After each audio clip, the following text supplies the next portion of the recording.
Ex-Australia PM Abbott Lobbies embassy move to Jerusalem, backs Trump's stance. The politician has proposed the move on multiple occasions and is certain that the government will take action sometime soon.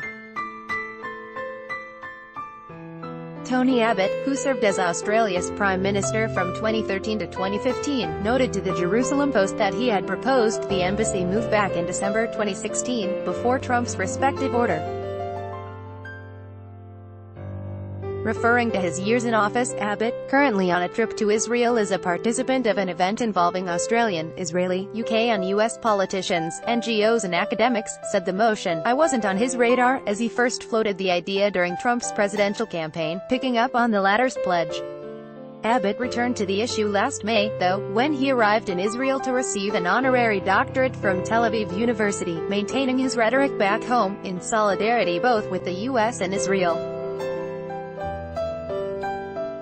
The former PM assumed the current government could stand up against the move, but predicted that the embassy may be transferred to Jerusalem sometime in 2020. Adducing an example of curbing Palestinian aid, he notably suggested this to the government, with the latter first turning down the plan and then fulfilling it over a year later. Israel has enjoyed Australian backing since January 1949, when the two countries established diplomatic ties. However, as Canberra Foreign Minister Julie Bishop explicitly stated in June, Australia will not move its embassy to Jerusalem, despite pressure from Washington and former Australian leaders, as well as the sentiment behind the country's recent resolution to stop sending aid to the Palestinian Authority. Meanwhile, the US and Australia were the only two countries in the UN Human Rights Council to vote against a resolution, urging an international inquiry into the alleged use of force by Israeli security agents over Palestinians in East Jerusalem, the West Bank and Gaza last month.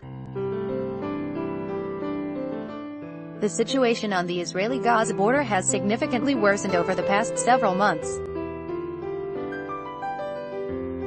Tensions saw an abrupt spike on May 15, a day after the United States transferred its embassy from Tel Aviv to Jerusalem, the contested city that both parties lay claims to.